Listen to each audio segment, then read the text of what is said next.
Hello, hello, welcome. I've got a special guest, Cody, here from TruNorth. We're going to be talking about chaga, and in particular, we're going to be talking about this idea of the sustainability. You might have heard that there's a lot of controversy around the over-harvesting, the sustainability of chaga. We're going to get your questions answered about that. We'll talk a little bit about the health benefits, how to take it, prepare it, etc. So thanks for coming on, Cody. Thanks for having me. Yeah, Cody's doing a little travel across country and based out of Ontario. Yes, yeah. Yeah, and stopping along at some of his retail partners, and he just stopped in to join us, and I put him on the spot here. He's willingly agreed to have a little conversation here because he has a lot of insight. He is literally a chaga harvester, a distributor of this amazing product that there is some controversy around. There's no controversy around how wonderful of a medicine it is, how powerful it can transform people's lives. Where it lies is kind of our sustainable use of it or the lack thereof. And I'm sure there's a whole spectrum, isn't there, right, in terms of harvesters? There is, yeah. So there is definitely a threat of over-harvesting. It depends on who's doing it and the method that they use. Me and my harvesters, we do our best to leave 20% on the tree, and we don't harvest anything under 2 pounds. We have GPS units that mark out coordinates on each piece that we harvest. Yeah, so we go back. I've been doing it for almost 5 years now, so I'm starting to see regrowth after 4 or 5 years where it's almost harvestable again.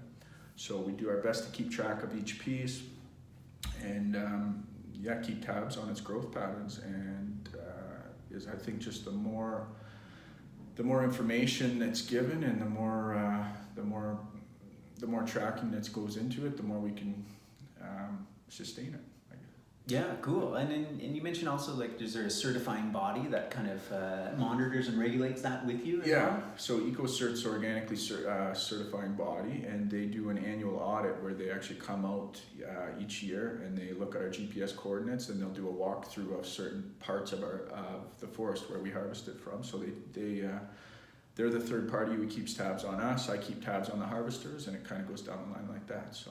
Cool, there you are. So minimum 20%, nothing under 2 years. So if you didn't know it, chaga mushroom is a medicinal mushroom that grows for several years. So what would you kind of guesstimate? I know this is a chunk of a piece. What would you guesstimate the year, the age of a size? Yeah, it's really hard to predict, but I know, like, I found a 40-pound mushroom one time. I'd guess that's probably 20, 30 years old. I don't really know, to be honest with you, because I've only been doing it for 4 or 5 years, but maybe a pound a year, 2 pounds a year, something like that. Yeah.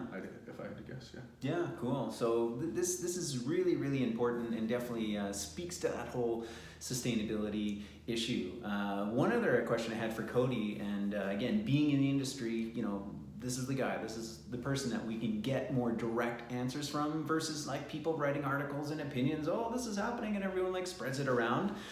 He's on the ground, he's in the forest and sees it. And so I've always had the suspicion that we probably lose more chaga to deforestation, to logging, to industrial activities than we do to people harvesting the medicine. Now, you probably don't have specific metrics for that, right, but in general, that's something that is happening, isn't it? It is, yeah. I know locally in Ontario, Northern Ontario, where I harvest, the people who go out and mark the trees for the what's the word I'm looking for? For the people who cut down the trees. Yeah, the lumber, the logging loggers, the logging yeah. industry. So they're told to mark every tree that has chaga on it, and they're supposed to wipe out all the trees with chaga on it because it's an infection and it wrecks the forest as far as they're concerned. So they want to get rid of it as much as possible, and guys like me, we want to try and keep it. So there's 2 sides to every story. Yeah, and really, I think there should be a collaboration, right? Like, they should be marking it because they want rid of it, and you should be going in and going, okay, let me harvest that. Yeah, and we do actually. We work with a team of guys. There's 14 guys on the crew, and then when they mark it out, we have the manager lets us know where it is, and they either harvest it for us if it's at the end of the day, so they can pack it out, or they let us know where it's at, and we go in and take it from the trees. Yeah, before they cut it down. That's great. I mean, this is the kind of like solutions that we need. Another thing that you may or may not be aware of is in Alberta and definitely in BC, heavy use of pesticides, herbicides to basically kill deciduous trees like aspens, like birch, that have chaga on them, because they want preferentially, when they want the hardwoods, they want the cedar, they want the spruce, they want the pine, and they don't want that competition, even though that's not how it works in a forest ecosystem. So heavily sprayed glyphosate, you think you're in the middle of like pristine, wild nature, yet, very likely there's areas that have been sprayed with glyphosate, Roundup, to kill those deciduous trees. So again, how much chaga are we losing to those industrial practices? And it's really about valuing the forest, valuing this medicine, which is a nice kind of little segue. Let's get into that just really quickly. What are some of the medicinal benefits of chaga? Why would someone want to take chaga?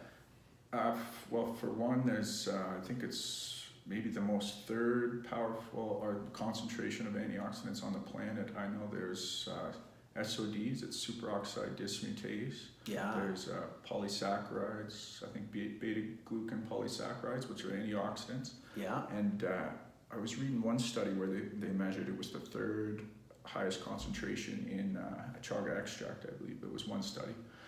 So antioxidants, they get rid of free radicals in your body, they stabilize your cells, so they release a stress on your cells. I believe it's good for digestive issues, inflammation, so pain, arthritis. So that's a few of them. Huge amounts, absolutely. And best way to take it? I think there's good and bad, there's good to both, but I know with the tincture, it uses ethanol. We extract it with ethanol, so we get the water-soluble components out of it as well as the non-water-soluble components, whereas if you just make a hot water extract, you're only getting the water-soluble components. So. Yeah, for sure. So there we go. Oh, it's kind of spilling over. This is nice and full. So there's an example. Look how dark, look how thick that is. That's awesome. Tastes amazing. Yeah. And again, like Cody's saying here, full spectrum of those medicinal compounds, the water soluble as well as the non-water soluble. So tincture is a great way to go, as well as in tea, and that can be found in chunks, literally. So the chaga like that, taken and broken into chunks, or smaller pieces, or even a finer powder. Do you personally have a preference which one you like? It depends on what I'm doing. I use the tincture every day, but I enjoy the taste of tea. So if I'm on the move and I'm going quick, then I'll do powder in the tea because it extracts quicker. But if I want to steep it overnight, I'll usually use the chunks. Yeah. Less of a mess. But. All right, right on. Okay, well, thanks a lot, folks. Post any comments, any questions down below, and thanks for tuning in.